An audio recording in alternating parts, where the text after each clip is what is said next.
Well, hi, everybody. Welcome to this short session for 30 minutes on giving feedback remotely. Tim Baker is my name, and I'll be working with you in the next 30 minutes and look forward to that opportunity. So at the end of this session, I'll be sending you a copy of the slides and I'll be sending you a copy of the recording. So you'll get all of that. And if you've got any questions that you might like to ask me, then you can respond to me after the webinar, only because we've just got such a short time to work together. All right, so let me share my screen and we'll launch into the topic. Okay, so talking about feedback, I think feedback, generally speaking, is difficult in any sort of circumstances. I think if you look at the surveys of what individuals say, they often say they don't receive enough feedback from their manager or team leader. And I think that's very true. And certainly I've seen that. And of course, there's two types of feedback. There is positive feedback and there is constructive feedback. Now, it's usually the constructive feedback that's more difficult because people, of course, can get defensive about that. Okay, so let's launch into the presentation. So those of you who don't know me, Tim Baker, as I said, is my name.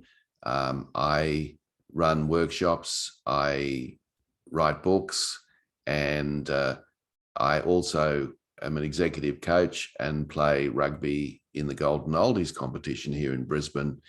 We play every second week because of that's how long it takes to recover at my age. Anyway, it's a lot of fun. Okay, so moving into, I think the main objection that people have is, how do I actually give feedback remotely when I'm not there to witness what is actually happening?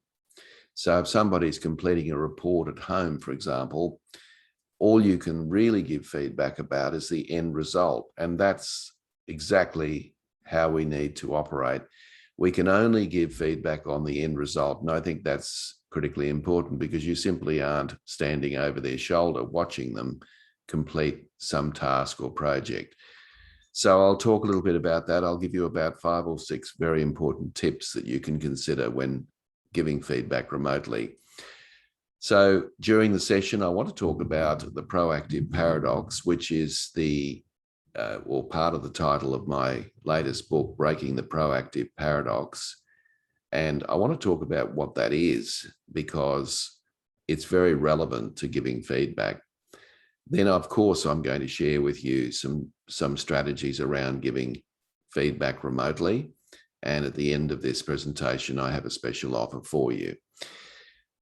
Okay, so what is a paradox? Now, we use the word paradox all the time, and I wonder whether people really are aware of what it is.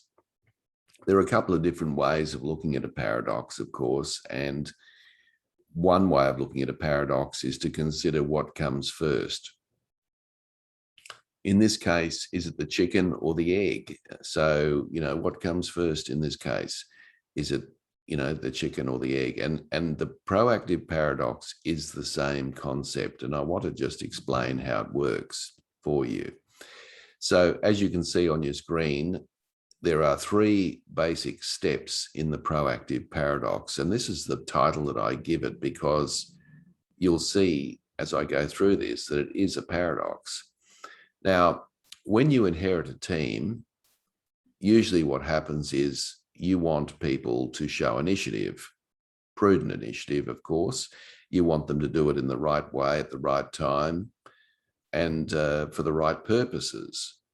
So that's your intention. But your team members, and I'd suggest most of them, also want to show their initiative. They want to exercise some autonomy about how they go about their work. So basically, at the beginning of the employment relationship, both you and your team are on the same page. There's no, you both want to do the same thing, which is, of course, show your initiative. You want them to show initiative and they want to show initiative. So all good so far. Now, what happens is that perhaps early on in your leadership, you may say to your team members in a team meeting, you may make the comment that you want to encourage people to show prudent initiative. You may even explain where you want that initiative to be shown.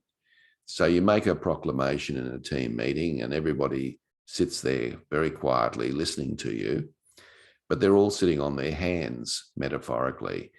What they're thinking to themselves is, I wonder really whether my boss means what he or she says about showing initiative. I'm not going to take any risks. And what I'm going to do is I'm not going to show any initiative until I can see clearly that my boss actually wants me to show initiative, because after all, they're just words. Okay, so that's the intent of the team members. They aren't going to jump into the arena and make autonomous decisions. They're going to check with you on a regular basis. And this will probably drive you nuts. And what actually happens then is you think to yourself, well, my team members really don't want to show initiative. So if they don't want to show initiative, even if I've asked them to show initiative, what I'm going to do is jump in and fill the vacuum, and I'm going to do some of these tasks that I would expect my team member to do. And so the team leader jumps in and does a lot of these activities because they have to be done. Now, while the manager is doing that, of course, all the team members are observing the manager, and they notice the manager is jumping in, pitching in, they're doing all of these tasks, and they're thinking to themselves, at the very least, that's inconsistent with the comment that my manager made in a team meeting several weeks ago.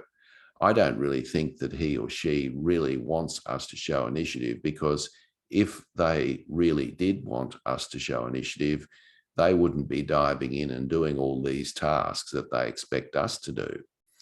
And so it confirms in the mind of the team leader, the team members, that the team leader doesn't really want them to show initiative.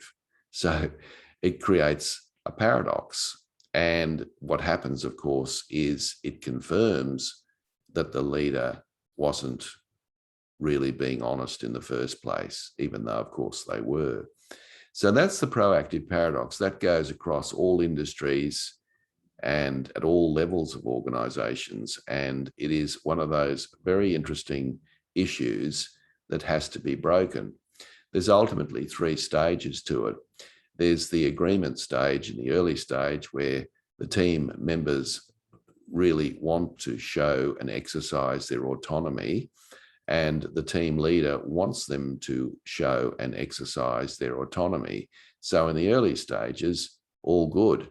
And then, of course, when the team members see the team member jumping in and doing things that they themselves think that they should be doing, and remember, they're only stepping back because they're testing the water and they want to make sure that they're right about the manager's assumption, they become skeptical.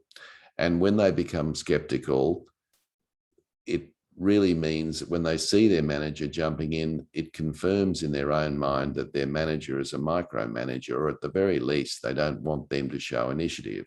So you see how it works. And of course, your job as a leader is to break that paradox. So let's talk about giving feedback to remote team members and how you should go about that. Now, bearing in mind, of course, the big shortcoming with remote working is that, of course, you can't just stroll over casually in the office and look over someone's shoulder and perhaps give them feedback at that stage. So the person working perhaps from home, or maybe you're working from home, and the team members in the office, but at any rate, you can't actually really keep tabs on what's happening in terms of process. All right, so what's one tip? Now, one tip, and this is probably the main tip out of all of them, is that you can only give feedback on output, not process. So what you need to do, of course, is, and we'll talk about how you do this in a moment, what you need to do is to talk about the final product, so to speak. So if it's a report, then you can talk about that. Or if they've organized a meeting with stakeholders, you can talk about the meeting. Or if someone's giving a presentation, you can talk about the presentation. You obviously can't talk about the steps leading up to that. for the simple reason that you aren't there and you're not sure of it. Now, I do think for complex things, you should be in touch with your team members regularly to keep tabs on where they're up to in the process. And that in itself can be tricky, because that itself can create this paradox that I just talked about, where the team member feels that you're checking up on them and that you don't trust them. So it becomes a little tricky, and I'll talk about how you might overcome that in a moment. All right, another tip is that, in particularly working remotely, it's extremely important to take your time and to clarify the goals and your priorities. Now, you'd probably do this online, and it's just important not to rush through these meetings with people. So if you want something done by the close of business today, don't make the assumption that the other person really gets that. It's important that you put that on the table and explain to the other person that you expect it done by the close of business. Not only should you make that statement, you should also get their commitment to achieve that outcome. And the way to do that, of course, is to ask for that commitment. So what I would suggest you do is you actually say to the other person, literally, can I get your commitment to get this report written by the close of business today? Now, that's a great question, because you're expecting a nod or a grunt or a yes if you're online with them. But if they can't commit to that, they may say so because they've got all these other priorities. And in that case, of course, you can then rejig the priorities. But it's really important to ask people for their commitment. And it's actually not disrespectful. You're expecting their commitment anyway. So why wouldn't you ask for it? So ask for that commitment. And, I'm a strong believer that when you're working remotely, it's a good idea to have a check-in in the morning, so that you can get rejig and to get your priorities clear, and to really clarify the sort of outcomes that you're after on the work that you're doing. Because you can't just casually stroll over to their desk and say, oh, I forgot to tell you. So you've really got to do that well at the beginning of the day. And then, of course, hopefully people will achieve it with the consistency that you want and also the outcome you want. So that's another tip that I think is extremely important in the process. Now, of course, on complex things, as I said earlier, it's a good idea to have regular check-ins with someone, particularly when you've got high risk involved. So now, the way to do this is to say to somebody at the end of a check-in, so let's say we've got a 15-minute check-in, the last thing you'll say before you get off the phone or off Zoom or whatever it is you're using, say to the other person, look, let's leave it for a couple of days. And what I'd like to do is organize a catch-up. Catch-up is a better phrase than check-in. Organize a catch-up in the next 2 days to see where you're at. Are you okay with that? So I've given the other person skin in the game by asking them, are they okay with that? Now, by preempting that meeting, they're expecting that you will have a catch up with them in the next couple of days, so that when you organize that catch up with the other person, they don't think that you're intruding or encroaching on their territory, because you've already said you're going to do that. But of course, if you don't say that and you don't do that, the other person will actually think, well, maybe they don't trust me. Maybe they're a micromanager. Maybe they don't want me to show initiative. So all of these issues that I raised earlier about the proactive paradox comes into play. So I think that by just simply saying that at the end of each catch up is a great way of preempting the next catch up. Now, you don't have to do that on simple things, of course, but on more complex tasks, this would be extremely important. You want to see where people are at. And I think that your team members will be quite okay with that, provided you've preempted those meetings and not just, out of on the spur of the moment, try to organise a catch up at a time when the employee thinks, well, maybe they don't trust me. Now, a third principle, and this is a very powerful principle, is that when a body of work has been done remotely, and of course you're not there to supervise it, but at the end of the work, it's done. So again, it's a finite thing like a report or whatever. You ask 4 key questions. Now, so let's say something's been done. Let's say that you're online with them. Obviously, you can't talk about the process because you weren't there. But what you can say to them is this. Your first question is this. Do you mind if I ask you a couple of questions so that I can understand how it all went? Now, that's a closed question. And what that does is you will get 99.9% of the time a yes, of course, but you're asking permission, ultimately, to ask some questions. So once you've got a yes, the next question you ask is, what went well? What went well in the project? What went well in the report? Now, even if it was a terrible challenge or disaster or whatever, there's always something that has gone well. So you always start by what went well because it creates an upward spiral of positivity rather than a downward spiral of negativity. So what went well in the project? And listen to what they have to say. You don't even need to do anything except listen. So when they've said one thing, so for example, they might say, I met the deadline, say, great, what else went well? And you just prompt more and more of these responses by asking.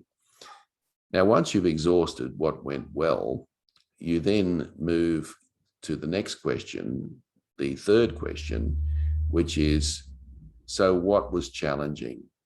Or another way of putting it is, what didn't go well? Now, regardless of how effective something is, there's always things that perhaps didn't go well. So by asking that question, you are prompting the person to tell you some of the frustrations and difficulties they had in the project. And that's what I want them to do.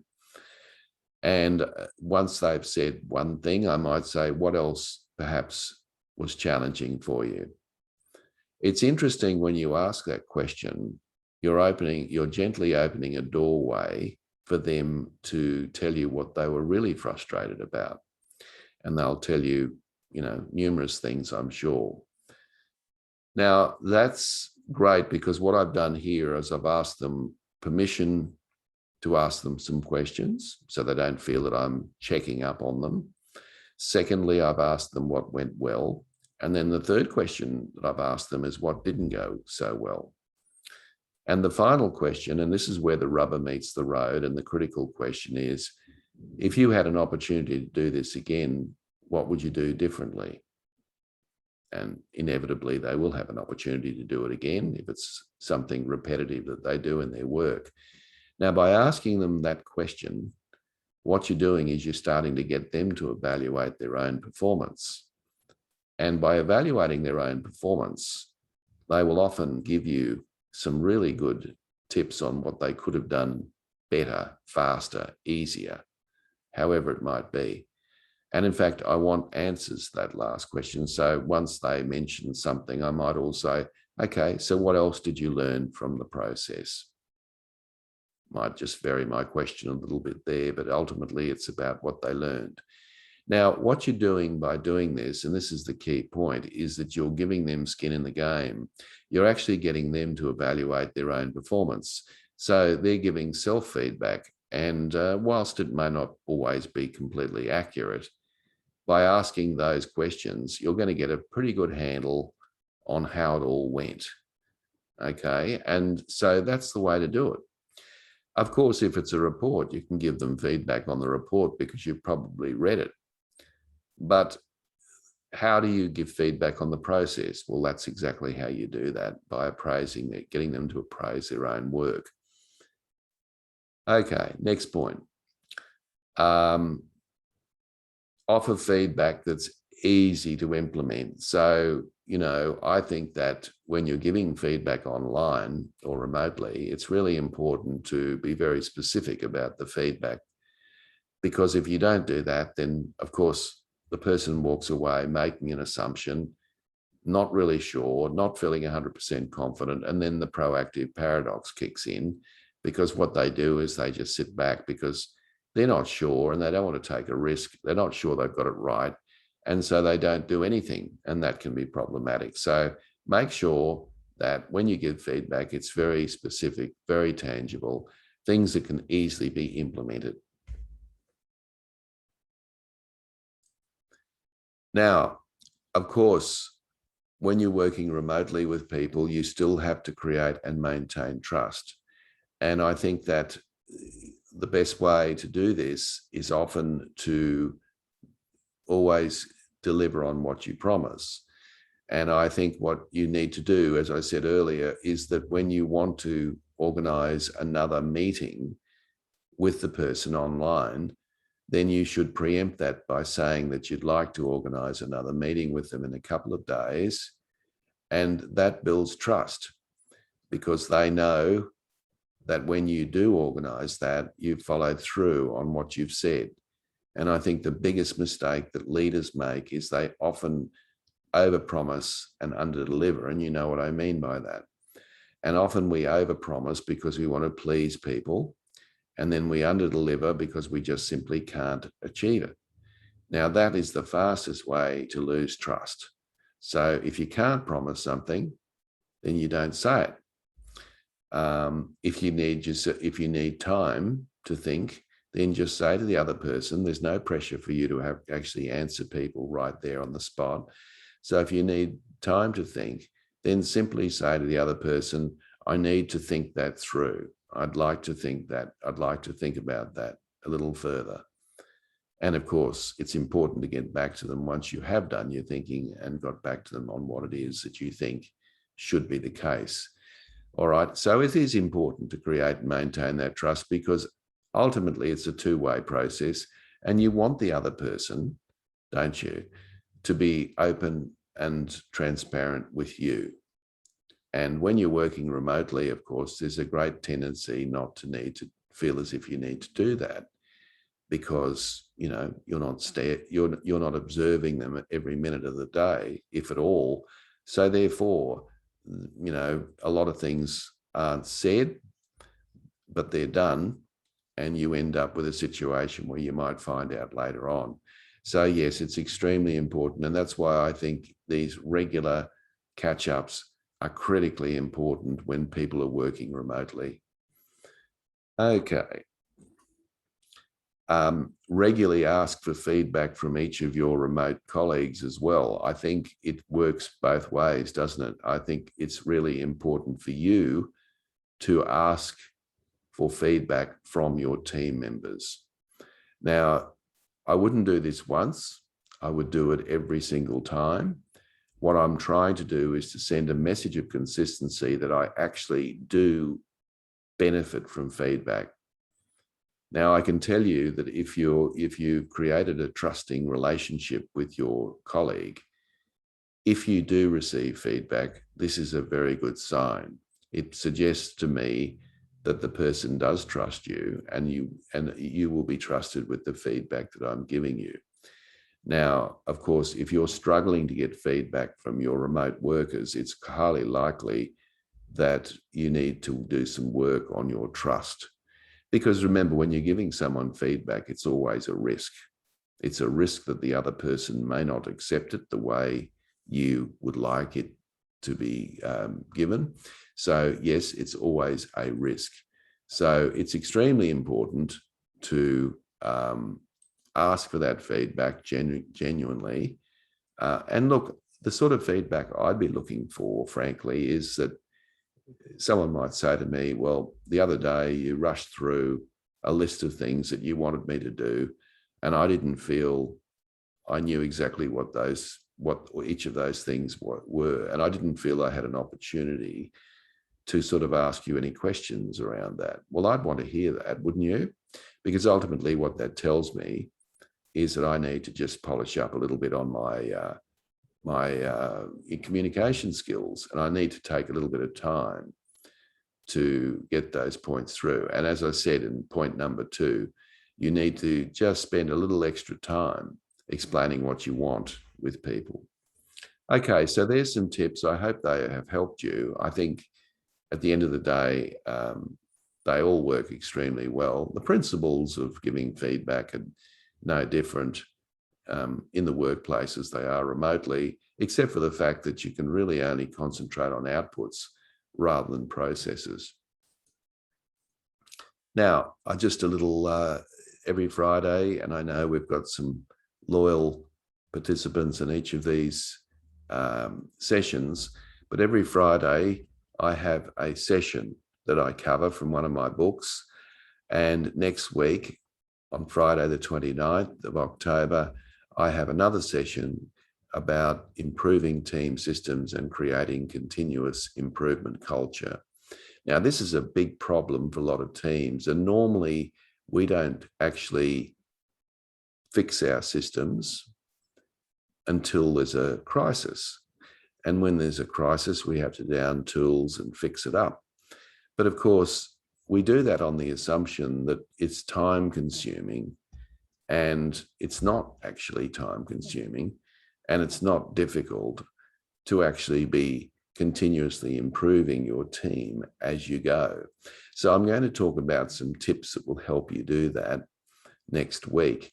And it's only a 30-minute session, and you can see at the bottom there, you've got a link to that session. So when you get the slides, you can just click on that link and you're in, just register, and away you go. And that comes from another of my books that I wrote this year, Winning Teams, the 8 Characteristics of High-Performing Teams.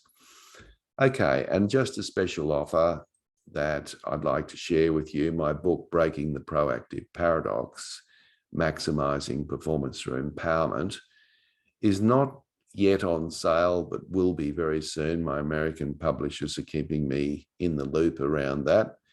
But if you'd like to get a copy, an early copy, and you'd like to do that at a discount, I can give you a price today for $30, inclusive of postage. And if you just simply send me an email by the close of business today, I can arrange that for you, and I'll sign it and send it out to you when it's hot off the press. All right, so that's about it from me. Let me stop sharing for a moment. So thanks, everybody. Enjoyed working with you again today. Hopefully you've got a few more tips on how to give feedback remotely. And, and I just think that if you put a few of those things in place, it will improve your capacity to get the very best out of the people you lead, which is ultimately what it's all about, isn't it? At the end of the day, that's what you're trying to do. All right. So thanks, everyone. Have a wonderful weekend, and hopefully we'll catch you next week. So thanks, everyone. All the best. Goodbye.